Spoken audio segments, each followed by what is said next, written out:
बच्चों, आज हम यूनिट 1 के अंतर्गत विद्युत बल रेखाएं अर्थात इलेक्ट्रिक लाइंस ऑफ फोर्स के बारे में पढ़ेंगे। विद्युत बल रेखाएं, इनकी रचना सबसे पहले वैज्ञानिक माइकल फैराडे ने की थी। विद्युत बल रेखाएं क्या हैं? प्रश्न ये है कि विद्युत बल रेखाएं क्या होती हैं। तो विद्युत बल रेखाएं समझने के लिए यदि हम देखें, यदि हम एक अकेले आवेश की कल्पना करें, हमने बताया कि काल्पनिक आवेश होता है, एकांक आवेश को हम काल्पनिक आवेश लेते हैं, जो घूमने के लिए स्वतंत्र है। यदि हम उसे किसी क्षेत्र में रख दें, किसी विद्युत क्षेत्र में रख दें, तो उस पर एक बल कार्य करने लगता है, अर्थात वो एक बल की दिशा में गति करने लगता है। तो इसी आधार पर परिभाषा हम देख सकते हैं कि विद्युत बल रेखाएं विद्युत क्षेत्र में खींचा गया वह काल्पनिक व निष्कोण वक्र है जिस पर एक स्वतंत्र एकांक धनावेश गमन कर सकता है। एक बार पुनः सुन लें। विद्युत बल रेखाएं विद्युत क्षेत्र में खींचा गया वह काल्पनिक व निष्कोण वक्र है जिस पर एक स्वतंत्र एकांक धनावेश गमन करता है। तो यहाँ पर हम समझने का प्रयास करते हैं। जैसे यहाँ पर हमने देखी, यहाँ पर हमने +q आवेश लिया हुआ है। एक छोटा सा गोला है, गोला मतलब जैसे एक छोटा कण है, धात्विक गोला हो सकता है, जैसे ये है ऐसा, और हमने इसको प्लस आवेश दिया हुआ है, जैसे प्लस है वैसा आवेश हमने इसको दिया हुआ है। और हमने इसको जब धनावेश दिया, धनावेश देने पर इसके चारों तरफ एक विद्युत क्षेत्र बन जाएगा। अब उस विद्युत क्षेत्र में हम क्या कर रहे हैं कि आप देख रहे हैं यहाँ वैसे लाइनें खींची हुई हैं और एरो जो है वो दूर लगे हुए हैं, बाहर की ओर एरो लगे हुए हैं। इसका मतलब क्या है, जैसे एरो, ये एरो देखें। अब इस एरो की दिशा से हम क्या कर रहे हैं कि हम एक परीक्षण आवेश ले रहे हैं। ये धात्विक गोला है जिस पर धनावेश है, और अब एक आवेश ले रहे हैं जिस पे एकांक धनावेश है। उस धनावेश को हम क्या कर रहे हैं कि इसके पास में लेकर आ रहे हैं, इस धात्विक गोले के पास में जिसपे +q आवेश है उसके पास लेकर आ रहे हैं। तो देखेंगे कि समान आवेश क्योंकि एक दूसरे को क्या करते हैं, प्रतिकर्षित करते हैं। इसलिए जब हम इसको आवेश को इसके पास हम लेकर जाएंगे तो वो इससे क्या होगा, दूर हटेगा, ऐसा दूर जाने लगेगा, प्रतिकर्षित करेगा ऐसा। तो ये विभिन्न दिशाओं से हम क्या कर रहे हैं, परीक्षण आवेश को लेकर आ रहे हैं। इधर से लेकर आया, इधर से लेकर आए, कहीं से भी हम परीक्षण आवेश को चारों तरफ से लेकर आए, चारों ओर से हम देखेंगे कि परीक्षण आवेश जो होगा वो इससे क्या होगा, प्रतिकर्षित होगा, यानी इससे क्या होगा, दूर जाएगा। तो इससे देखिए ऐसा लग रहा है कि संपूर्ण आवेश कहाँ केंद्रित है, केंद्र में, सेंटर में केंद्रित है, और बल रेखाएं जो हैं वो अंदर से आती हुई ऐसे प्रतीत हो रही है कि मतलब अंदर से बल रेखाएं बाहर जा रही हैं। तो ये जो है ये कहलाता है धनात्मक। इसमें विद्युत बल रेखाएं जो होती हैं वो धनात्मक होती हैं।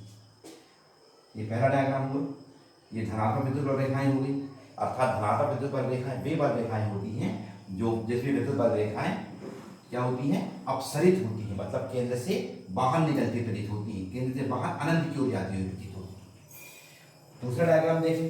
दूसरा डायग्राम में आप देखेंगे कि हमने क्या किया है, जैसे धात्विक गोला हमने प्लस लिया था, उस प्रकार का एक सूक्ष्म धात्विक गोला हमने यहाँ पे लिया हुआ है, इसको हमने ऋणावेशित किया हुआ है, और इस पर ऋणावेश है।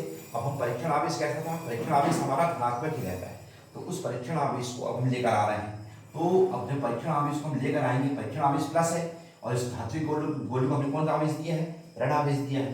तो ऋणावेशित गोला जो क्या करेगा, परीक्षण आवेश को अपनी ओर आकर्षित करेगा। तो आप देखेंगे कि परीक्षण आवेश जो है वो इसकी ओर विभिन्न दिशाओं से, इधर से देखें, इधर से देखें, इधर से देखें, चारों ओर से हम देखेंगे ये जो परीक्षण आवेश जो है, जो धनात्मक है, ऋणावेशित गोले की ओर अंदर की ओर आ रहा है।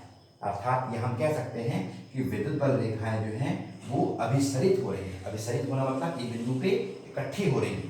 पहले चित्र में अपसरित हो रही थी, मतलब फैल रही थी। अब हमने यहाँ पर क्या किया था, एक अकेले आवेशों को उठ लिया था। अब यदि हम ये +q आवेश और -q आवेश, इन दोनों से निर्मित एक निकाय की कल्पना करें। अब दोनों से निर्मित हम एक निकाय लेते हैं, किसी चित्र में देखेंगे कि हमने यहाँ पर दोनों से निर्मित एक निकाय लिया हुआ है, दोनों को हमने एक साथ ले लिया हुआ है।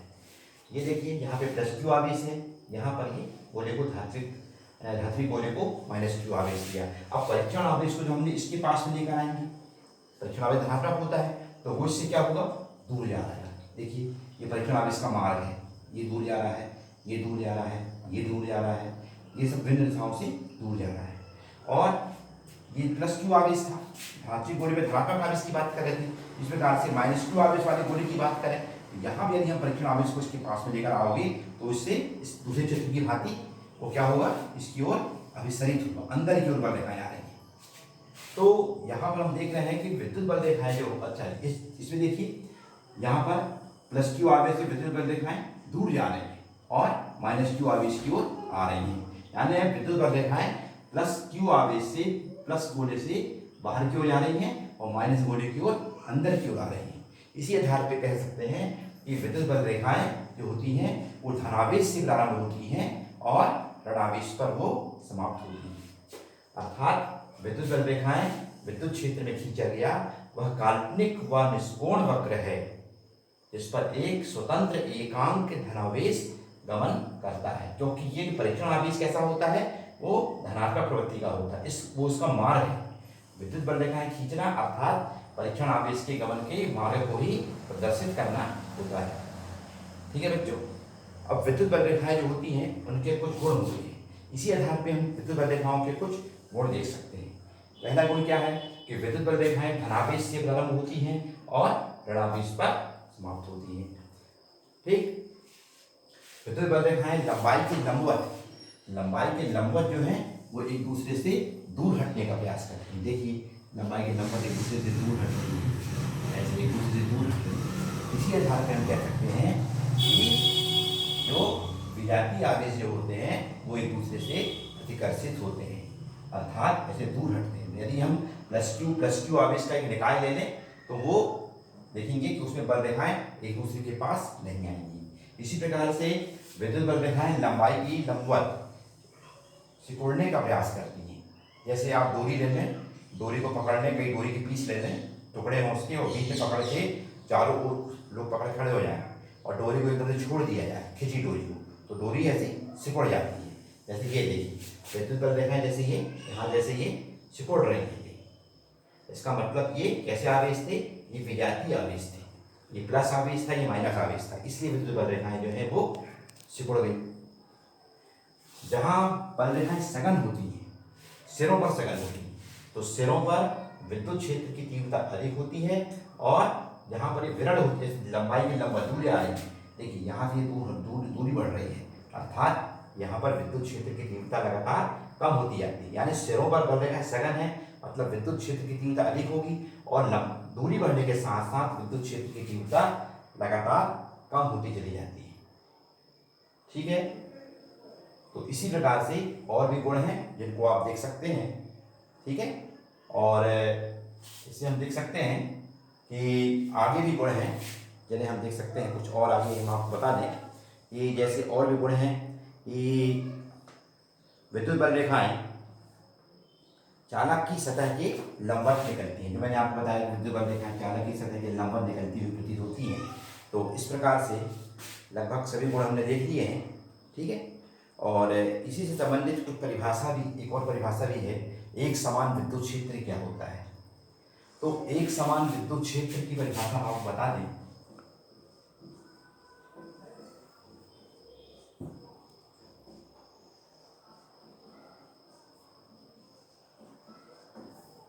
यूनिफॉर्म इलेक्ट्रिक फील्ड, तो एक समान विद्युत क्षेत्र वह क्षेत्र होता है जहां पर खींची गई विद्युत बल रेखाएं एक दूसरे के परस्पर समांतर होती हैं, अर्थात ऐसा क्षेत्र जहां पर विद्युत क्षेत्र की तीव्रता हमेशा एक समान होती है। यानी इस प्रकार से ये एक समान विद्युत क्षेत्र कहलाता है, क्योंकि एक समान विद्युत क्षेत्र में खींची गई जो विद्युत बल रेखाएं होंगी वो परस्पर एक दूसरे के समांतर होंगी। इसी प्रकार से होता है असमान विद्युत क्षेत्र। असमान विद्युत क्षेत्र क्या होता है,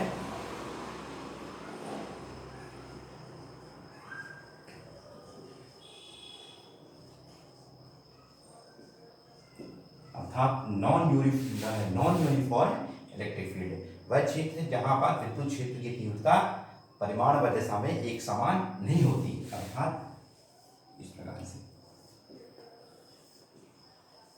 यानी ये यदि विद्युत बल रेखाएं ऐसी फैल रही है, ये असमान विद्युत क्षेत्र है, यहाँ पर विद्युत क्षेत्र की तीव्रता यहाँ पर खींची गई जो बल रेखा है परस्पर समांतर नहीं है, यहाँ पर समान है, एक समान है, अर्थात ये कहलाएगा असमान विद्युत क्षेत्र। तो बच्चों इस प्रकार से आज हमने आपको विद्युत बल रेखाएं क्या होती हैं, उनकी प्रॉपर्टीज बताई हुई हैं, एक समान विद्युत क्षेत्र और असमान विद्युत क्षेत्र के बारे में बताया हुआ है। इसके बाद आगे हम नेक्स्ट वीडियो देखेंगे तो और आगे प्रॉपर्टीज।